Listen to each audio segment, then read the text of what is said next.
What's up guys, welcome to your 14th 3D Studio Max tutorial, and in this tutorial we're going to be covering editable polygons. Now this is probably what you're going to use when you're making the rest of your animations from now on, actually, like character models or cars or anything actually. So let's go ahead and get right into it. Go ahead and click sphere and create a sphere, and just press W on your keyboard for the move tool and bring it up and bring it out so it's into view. There we go.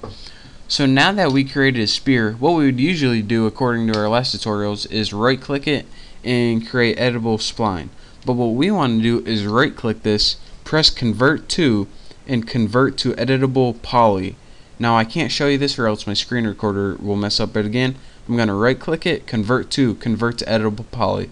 So you do that and I'll see you in a second. Alright guys, I just selected this, converted it to editable poly, and it brought up our modify tab and it shows that this is indeed an editable poly. So there are two different ways that we can alter this, and that is with our modifiers, and those are things we learned before, that does weird transformations through this, or we can work with each of the individual sub-objects. So if we go ahead and expand this menu right here, we can see them all. The vertex is all the points that make up the object. The edges, let me see, I could probably scroll in this one a little better. The edges are these lines. The edges are what connect the vertexes. You don't want to work with border usually unless you're doing something real specific. The poly is each one of these shapes, or each face of it pretty much. So the polys are the faces, and the last one, the elements. If you have any if you have a couple objects in here, then it's going to select the entire thing. So you don't really want to work with elements a lot. What we're going to be doing is work with poly like 99% of the time. Poly and probably polygons, so we can work with the faces. But for right now, go to vertex, because that's where we're going to be working with. And let's just zoom in a little bit. Right there. And another thing I want to point out, let's just zoom in a little bit for more. Anytime we have one of these sub-objects selected, it's going to turn red. So we can select them by clicking on them. We can also click and drag to select a multiple amount, or if we want to select non-adjacent ones, we can click, hold control, click, click, and then we get random ones if we hold down control and click. So that's how we select various what they're called, sub-objects. And again, once you select them, they're going to turn red. Now a problem that we have with selecting sub-objects is, here's what happens. Whenever you select a sub-object like this, it doesn't only select the ones you see. What it does is it looks through this, and if you can see in this one, probably shouldn't just select them all, it not only selects the ones in front right here, but it selects the ones behind it too. And that's because if I turn this, whenever I select it, the box here, what's a better way to see this? Like right here. Whenever I select these up here, it looks through, and now you can see it selected the ones behind it too. So not only the ones that you could see, but the ones through, that the ones you couldn't see as well. So this is a problem whenever we're trying to work with only this side of the sphere. So what do we want to do that whenever we could select it like this, it only selects these and not the ones behind it too, like there. Well, let's go back home, and what we can do is check this little box.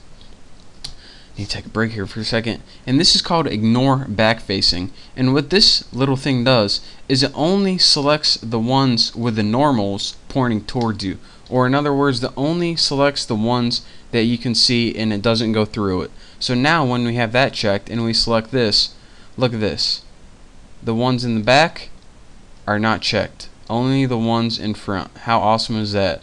So I usually have ignore backfacing on all the time. I don't really know why they have it as the default off, because you usually want to have it on.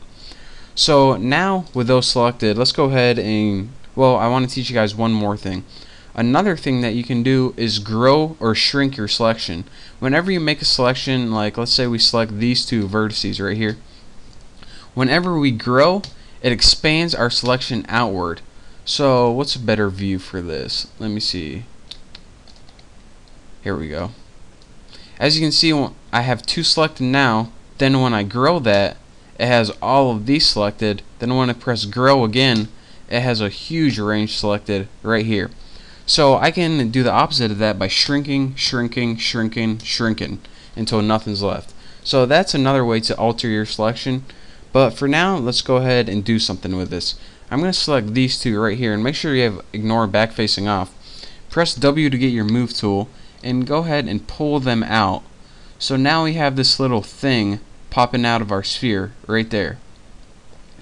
So now let's go down here and select, let's go ahead and select something like that one. Hold down Control, and you probably just want to work with your select object. This one, this one, this one, and this one, and this one. Now go ahead and press W again, and let's go ahead and take those and Y and move them back, like right there. So let me see how it looks. So now we got something that looks like a nose, kind of, and a mouth. And again, I'm just teaching you how to use them. I'm not making a real good animation, but I guess the only thing we need now is eyes. This pretty much looks like a jack-o'-lantern, but hey, whatever. So now in order to get eyes, here's what I'm going to do. Go back and get out of your modify panel and go to the create panel, and let's go ahead and create 2 spheres. So in your standard primitives, go ahead and create a sphere right there. That looks good. Now let's go ahead and move that up, and if we zoom out a little bit, we can move it over, up, and over, and just back a little bit to set it in his head. Gotta position this just right, don't want to mess it up. Right there. Actually, we probably should move it over a little bit. He ain't no Cyclops. So then after that, go ahead with this selected, hold down Shift on your keyboard, and we can move it over to this side right here and move it back just like that. So what Shift does is create a copy of it, which you should know from the other tutorials. So now we have this little dude with the nose that we extruded using the vertices, and also the mouth, which we selected all the vertices and pushed them back. So that is your real quick tutorial on how to make a jack-o'-lantern type. Again, didn't want to really create anything in this tutorial. I just wanted to show you how you can use your vertices and sub-objects to select different parts of the sphere, and move them in and out. So look at that. That is a professional looking. They should put that in a video game or something. Mr. Jack-o'-lantern. That is good. I gotta send that. Gotta put this on my resume. But anyways, thank you guys for watching. Hopefully you know how to work a little bit with editable polys now. In the next tutorial, we're going to be learning how to work with them in an advanced kind of way. So again, thank you guys for watching. Don't forget to subscribe, and I will see you next time.